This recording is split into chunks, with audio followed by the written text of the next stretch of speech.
স্বচ্ছতার ভিত্তিতে নির্বাচন হোক, যেই প্যানেল বা যেই নির্বাচিত হবে আমরা ইনশাল্লাহ একদম গায়ে বুকে জড়িয়ে নেব। আচরণবিধি লঙ্ঘন না হওয়ার পরেও যারা আমাদের বিভিন্ন বিষয় নিয়ে খুঁটি খুঁটি সমালোচনা করার চেষ্টা করছে তাদেরকেও আমরা ধন্যবাদ জানাই। একমাত্র একটাই কারণ, তারা নিরাপত্তাহীনতায় ভুগছে, যার কারণে মেয়েরা কিন্তু প্রার্থী বা রাজনীতিতে বা সামনে আসতে চাচ্ছে না।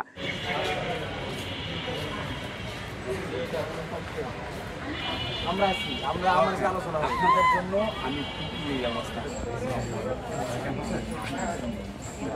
করার ব্যাপারে নির্বাচন কমিশন কিন্তু গত পরশুদিন একটি গোপন তৎপরতার মাধ্যমে তারা কিন্তু ব্যালট দেওয়ার চিন্তা ভাবনা করেছিল। কেউ লটারি করবে না, তারা একটা নির্ধারণ করে দিবে।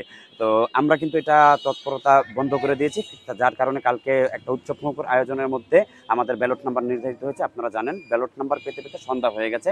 তো আমরা কিন্তু জানতাম না আমরা কোন ব্যালট কি পাবো। তো আগে থাকতে যারা জানতো তারা কিন্তু লিফলেট বা যারা এই অপতৎপরতা করার চিন্তা ভাবনা করেছিল বা এখন তারা কিন্তু লিফলেট অনেকেই আগে ছাপিয়ে ফেলেছে। না, আমাদের লিফলেট করা কিভাবে হবে? আমরা আজকের মধ্যে ইনশাল্লাহ পাবো, লিফলেট বিতরণ করব। কারণ গতকালকে মাত্র আমরা ব্যালট পেলাম, আমাদের তো সময় লাগবে। স্বচ্ছতার ভিত্তিতে নির্বাচন হোক, যেই প্যানেল বা যেই নির্বাচিত হবে আমরা ইনশাল্লাহ একদম গায়ে বুকে জড়িয়ে নেব। যে বিনা প্রতিদ্বন্দ্বিতা যারা বিজয়ী হয়েছেন তারা কিন্তু বেশিরভাগ আমাদের নারী শিক্ষার্থী, নারীদের হলে। এটার আমি মনে করি যে 5 আগস্ট পরবর্তী সময় যেভাবে সাইবার বুলিং হয়েছে, মেয়েদেরকে নিরুৎসাহিত করা হয়েছে এই রাজনীতিতে আসার বা কোনো একটা প্ল্যাটফর্মে কাজ করার, এই দিক থেকে মেয়েরা শঙ্কিত যে আমি এই কারণেই কিন্তু আমরা মেয়েদের অনেক হলে প্রার্থী দিতে পারিনি। তাদেরকে নিরাপত্তা দিতে ব্যর্থ হয়েছে এই প্রশাসন। একটি নামে মাত্র সাইবার বুলিং সেল করা হয়েছে, তার কোনো কার্যকরী পদক্ষেপ নেই। স্টিল নাও এখনো পর্যন্ত মেয়েরা স্লাট শেমিং, বডি শেমিং, তারা সাইবার বুলিংয়ের শিকার হচ্ছে।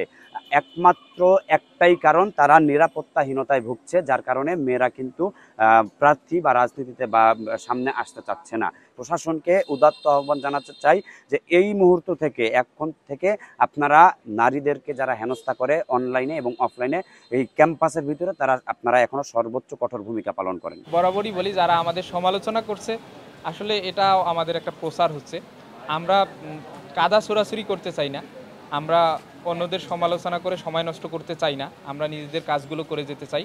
আচরণবিধি লঙ্ঘন না হওয়ার পরেও যারা আমাদের বিভিন্ন বিষয় নিয়ে খুঁটি খুঁটি সমালোচনা করার চেষ্টা করছে তাদেরকেও আমরা ধন্যবাদ জানাই। কারণ তারা নিজেদের প্রচারণায় সময় ব্যয় না করে আমাদের প্রচারণায় সময় ব্যয় করছে বলে আমরা মনে করি। ইতিমধ্যে আপনারা দেখবেন অনেক ছাত্র সংগঠন আচরণবিধি সরাসরি লঙ্ঘন করেছে, তারা লিফলেট আগেই বিতরণ করে ফেলেছে। তো এগুলো আমরা নির্দিষ্ট জায়গায় অভিযোগ করব।